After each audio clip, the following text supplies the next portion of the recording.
नमस्ते बच्चों। आज हम सब एक नया पाठ पढ़ेंगे। इस पाठ का नाम है कुपोषण और इसके प्रभाव। आइए सुनते हैं मुनमुन और चुनमुन की बातें। पापा मुझे पिज्जा नहीं खाने देते। पर तुमने तो लंच में पिज्जा खाया था ना, अब दोबारा क्यों खाना है?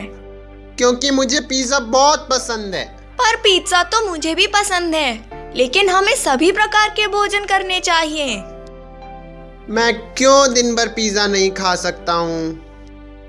अच्छा, मुझे बताओ कि तुम्हें कितने प्रकार के भोजन के बारे में पता है? फल, सब्जी, रोटियाँ, अरे बहुत सारे भोजन होते हैं। क्या तुम्हें पता है कि हमें भोजन क्यों करना चाहिए? क्योंकि भोजन करने से मुझे काम करने की और खेलने की शक्ति मिलती है, वरना मैं थका थका महसूस करता हूँ। हाँ, वो बात तो सही है, पर हमें भोजन वृद्धि के लिए भी चाहिए होता है, यानी बड़ा होने के लिए। आओ, मैं तुम्हें बताती हूँ अलग अलग प्रकार के भोजन के बारे में। हम भोजन को 5 प्रकार में बांट सकते हैं। पहले प्रकार को कार्बोहाइड्रेट्स बोलते हैं। इसमें रोटी, ब्रेड और आदि अनाज आते हैं। दूसरे प्रकार को वसा बोलते हैं, अंग्रेजी में फैट्स। इसमें घी, मक्खन आदि आते हैं। तीसरा प्रकार प्रोटीन कहलाता है। प्रोटीन हमें दूध, मछली और मीट से मिलता है। चौथे प्रकार से हमें खनिज लवण और विटामिन मिलते हैं। ये हमें केले, सेब, मूली आदि से प्राप्त होते हैं। और पानी भी एक पोषक तत्व होता है जिसे हमें लेना चाहिए। आओ देखते हैं कि अलग अलग प्रकार के भोजन क्या करते हैं। जिस प्रकार कार को पेट्रोल की जरूरत होती है, उसी प्रकार हमें काम करने के लिए कार्बोहाइड्रेट्स की जरूरत होती है। ये हमें तुरंत एनर्जी यानी ऊर्जा देते हैं। इसलिए कार्बोहाइड्रेट का मतलब ऊर्जा देने वाला भोजन। चलो अब चलते हैं फैट्स यानी वसा की ओर। ये भी हमें कार्बोहाइड्रेट्स की ही भांति ऊर्जा देते हैं, परंतु कार्बोहाइड्रेट्स हमारे शरीर को बहुत तेजी से ऊर्जा देते हैं, लेकिन फैट्स हमारे शरीर को धीरे धीरे ऊर्जा देते हैं। जब हमारे शरीर को इनकी ऊर्जा की आवश्यकता नहीं होती है, तब हमारा शरीर इन्हें इकट्ठा करके रख लेता है, और जब हमें समय पर कार्बोहाइड्रेट्स नहीं मिलता, तब ऊर्जा के लिए हमारा शरीर फैट्स यानी वसा को इस्तेमाल करता है। तुम सब ने ही देखा होगा कि कैसे हम सबकी मम्मियाँ घर में कुछ ना कुछ खाने का सामान इकट्ठा यानी स्टोर करके रखती हैं।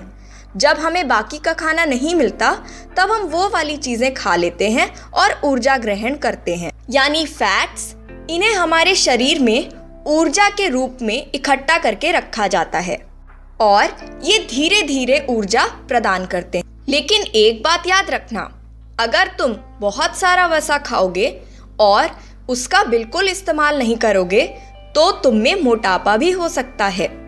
जब हमारे शरीर में फैट्स द्वारा दी गई एनर्जी यानी ऊर्जा का उपयोग नहीं होता, तब हम मोटे हो जाते हैं।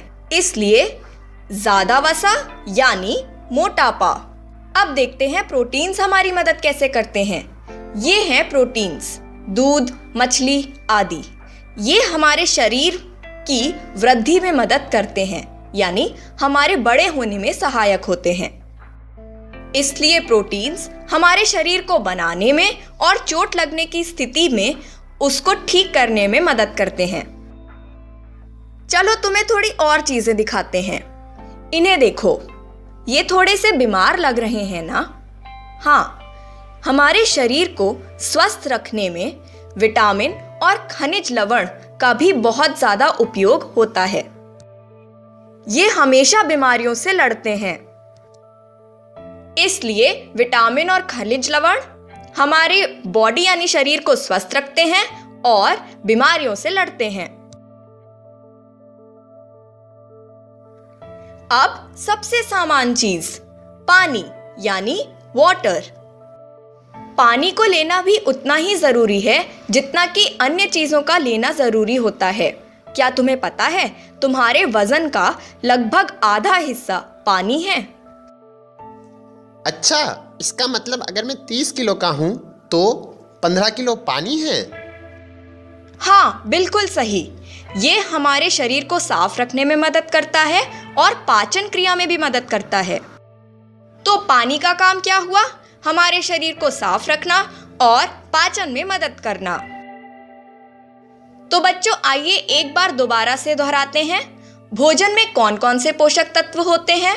भोजन में कार्बोहाइड्रेट्स, वसा, प्रोटीन्स, विटामिन्स और खनिज लवण जैसे पोषक तत्व होते हैं। यदि हम अपने भोजन की श्रेणियों को देखें तो हम पाएंगे कि अनाज से बनने वाला खाना सबसे अधिक खाया जाता है। इसमें गेहूं, ब्रेड, रोटी आदि आते हैं।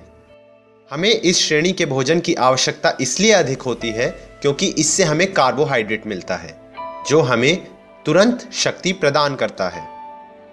वहीं यदि हम फल और सब्जियों को देखें तो हमें इनसे विटामिन्स और मिनरल्स मिलते हैं जो हमारे शरीर को रोगों से लड़ने की क्षमता प्रदान करते हैं। दूध को संपूर्ण पोषण कहा जाता है क्योंकि इसमें सभी प्रकार के पोषक तत्व मौजूद होते हैं। यदि हम बात करें मांस, मछली, अंडा, बीन्स, नट्स आदि की तो हम पाएंगे कि इनसे हमें प्रोटीन मिलता है। लेकिन मांस, मछली आदि में वसा भी अधिक मात्रा में पाया जाता है। तो हमें कोशिश करनी चाहिए कि हम एक संतुलित आहार ले सकें, एक ऐसा आहार जिसमें सभी प्रकार के पोषक तत्व सही मात्रा में मौजूद हों। तो आइए नजर डालते हैं एक बार पोषक तत्वों के स्रोत पर। कार्बोहाइड्रेट्स हमें मिलता है अनाज, गेहूं, गन्ना, आलू आदि से। वहीं प्रोटीन दाल, अंडा, दूध, मांस, मछली, पालक में पाया जाता है। और वसा देखें तो वसा तेल, घी, मक्खन और मांस में पाया जाता है। विटामिन और खनिज लवण भी हमारे शरीर के लिए बहुत आवश्यक है। ये हमें फल, हरी सब्जियां, नमक और दूध आदि में मिलते हैं। आइए जानते हैं एक रोचक चीज के बारे में जिसे हम बोलते हैं फूड पिरामिड या फूड तिकोना।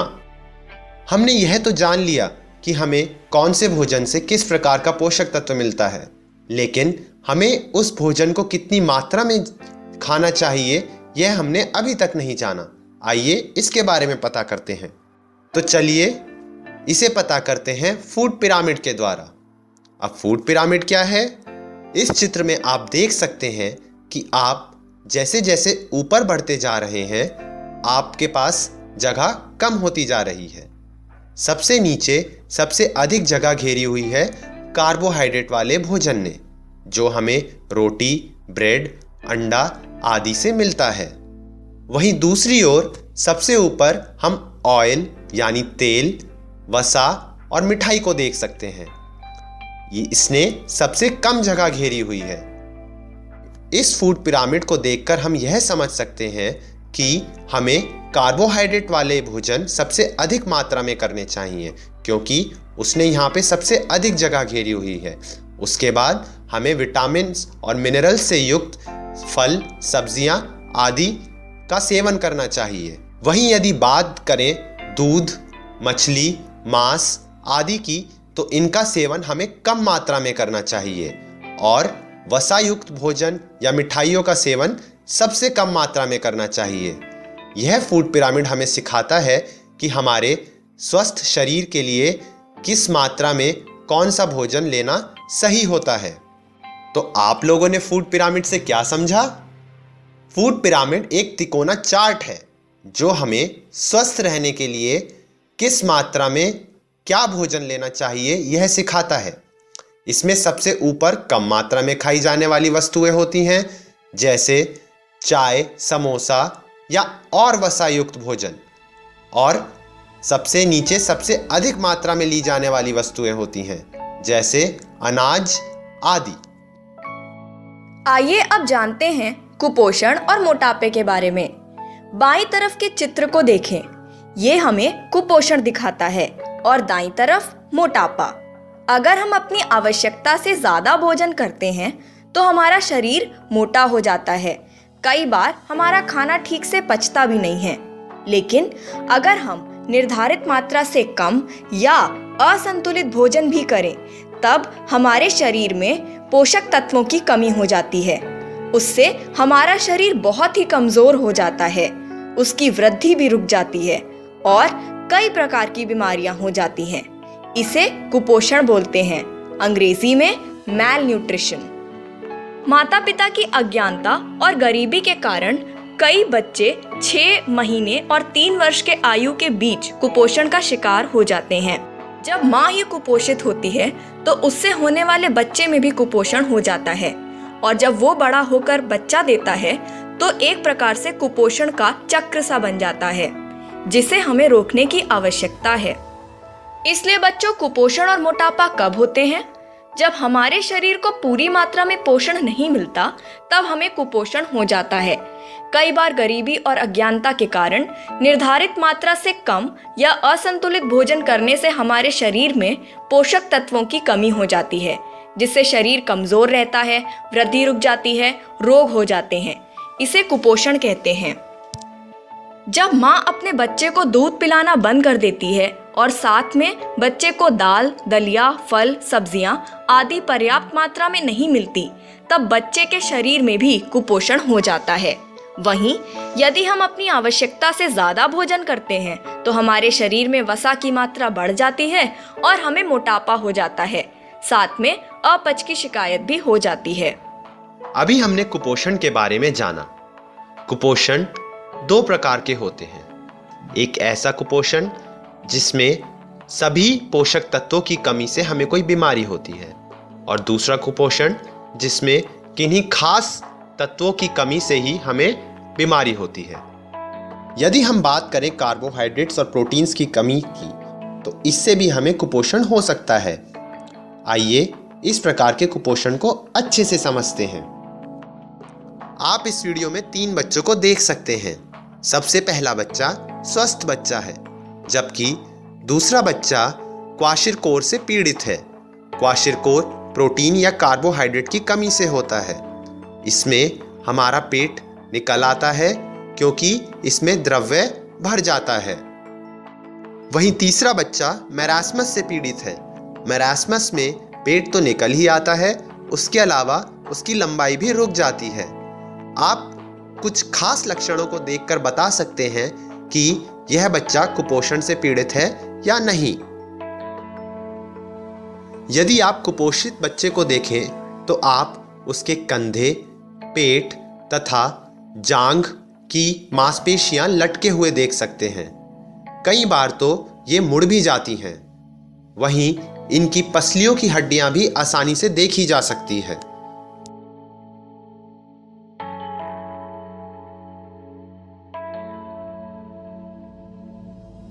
तो हमने क्या सीखा? कार्बोहाइड्रेट एवं प्रोटीन की कमी से क्वाशिरकर और मैरास्मस नामक बीमारियां हो सकती हैं। बहुत से खाद्य पदार्थ ऐसे हैं जो शरीर को रोगों से बचाते हैं, जैसे हरी सब्जियां और फल। इनसे हमें खनिज, लवण और विटामिन्स मिलते हैं। विटामिन्स 6 प्रकार के होते हैं, A, B, C, D, E और K। ये इनके बारे में जानते हैं। हम इन्हें छोटी मात्रा में लेते हैं। ये हमारे शरीर को बनाते हैं, उसकी रक्षा करते हैं, तोड़ फोड़ हुई हो तो उसकी मरम्मत करते हैं, हड्डी और हृदय को मजबूत बनाते हैं, पोषक तत्वों को ग्रहण करते हैं, ऊर्जा का सही उपयोग करते हैं। आइए सबसे पहले चलते हैं विटामिन ए की ओर। अगर आपको लंबा होना है तो सुबह उठकर दलिया खानी चाहिए, गाजर खाने चाहिए और अधिकांश पीले फलों को खाना चाहिए। अगर हमें विटामिन ए सही मात्रा में नहीं मिला तो हमें रतौंधी हो जाती है, यानी नाइट ब्लाइंडनेस। इस रोग में हमें रात में ठीक से दिखाई नहीं देता। अब विटामिन बी का काम क्या है? हाँ, जब आपको सही उत्तर याद ना आए तो आपको अच्छा विटामिन बी खाना चाहिए। ये हमें कई सारी हरी सब्जियों में मिलता है, मांस और मछली में भी मिलता है। इसके कमी से बेरी हो जाता है। इसमें होंठ और मुंह फट जाते हैं, हाथ पैर में दर्द हो जाते हैं और जगह जगह त्वचा भी फट जाती है। तो बच्चों, विटामिन ए और बी की कमी से कौन कौन से रोग होते हैं? विटामिन ए की कमी से रतौंधी नामक रोग होता है। इसे हम अंग्रेजी में नाइट ब्लाइंडनेस कहते हैं। और विटामिन बी की कमी से बेरी-बेरी नामक रोग होता है। बच्चों, विटामिन ए और बी की तरह ही विटामिन सी और डी हमारे लिए बहुत आवश्यक होते हैं। विटामिन सी नींबू, संतरा, आंवला जैसी खट्टी चीज़ों में पाया जाता है। विटामिन सी हमारे लिए बहुत आवश्यक होता है, अन्यथा हमें मसूड़ों में स्कर्वी नामक रोग हो सकता है। इसमें मसूड़ों में सूजन आ जाती है तथा दांतों से खून भी बहने लगता है। इसीलिए आप सभी को खट्टे फलों का सेवन अवश्य करना चाहिए ताकि आपको पर्याप्त मात्रा में विटामिन सी मिल सके। बच्चों, आप सभी को पता ही होगा कि हमारी हड्डियों के लिए कैल्शियम आवश्यक होता है। उसके अलावा विटामिन डी भी उतना ही आवश्यक होता है। विटामिन डी के स्रोत क्या हैं? विटामिन डी मछली, दूध, दही आदि में पाया जाता है। इसके अलावा सूर्य की किरणें भी विटामिन डी का अच्छा स्रोत हैं। इसकी कमी से हमारे शरीर में रिकेट्स या सूखा रोग हो सकता है, जिसमें हमारी हड्डियां कमज़ोर और कई बार टेढ़ी भी हो जाती हैं। तो हमने क्या सीखा? हमने सीखा कि विटामिन सी की कमी से स्कर्वी नामक रोग होता है जो हमारे दांत और मसूड़ों को प्रभावित करता है, तथा विटामिन डी की कमी से रिकेट्स नामक रोग होता है जो हमारी हड्डियों को प्रभावित करता है। हमने बहुत बार टीवी में देखा है कि हमें साधारण नमक नहीं खाना चाहिए, बल्कि अच्छी कंपनी का नमक खाना चाहिए। क्यों? आप सबने आयोडीन का नाम सुना है ना? हाँ, अच्छे नमक में आयोडीन नामक तत्व भी मिला होता है, जो कि हमारे शरीर के लिए बहुत ही लाभदायक होता है। नमक यानी सॉल्ट के अलावा आयोडीन हमें प्याज से मिलता है। प्याज को हम अंग्रेजी में अनियन कहते हैं। मूली से मिलता है यानी रेडिश से, और दूध से यानी मिल्क से। इसके अलावा मांस यानी मीट से भी हमें आयोडीन मिलता है। इसकी कमी से हमें घेंगा नामक रोग हो जाता है। अंग्रेजी में घेंगा को गॉइटर बोला जाता है, जिसमें गले में पाई जाने वाली एक ग्रंथि बहुत ही बढ़ जाती है, जैसे कि इस महिला को यह रोग हुआ है। तो अंत में आयोडीन की कमी से कौन सा रोग होता है?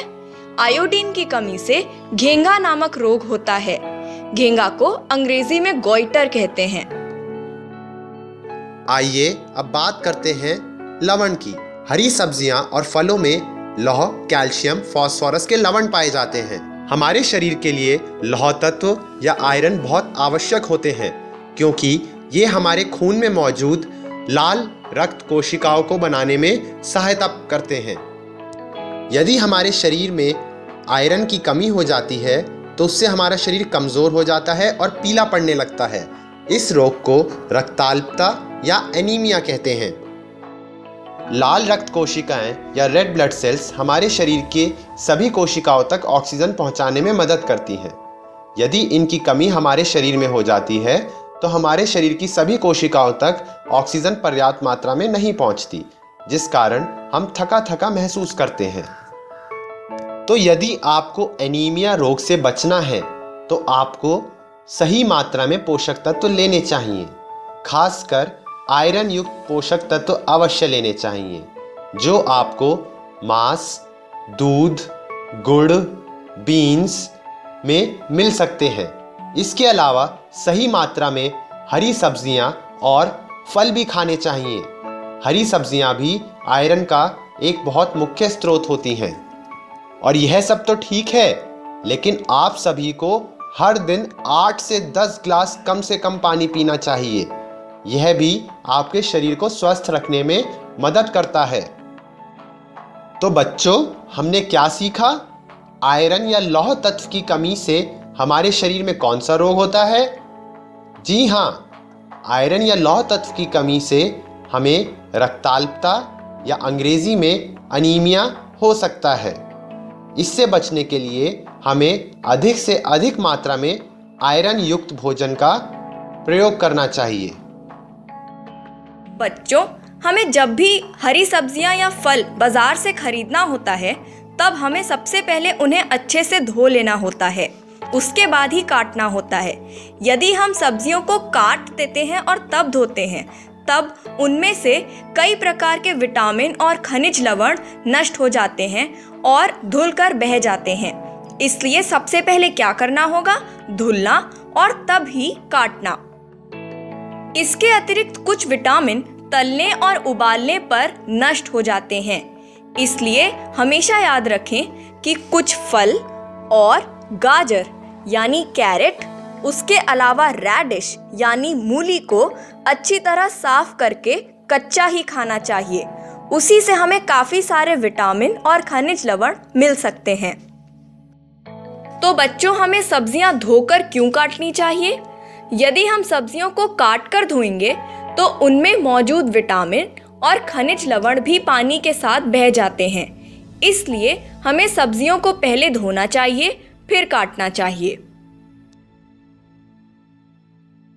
तो बच्चों, आज के लिए बस इतना ही। धन्यवाद।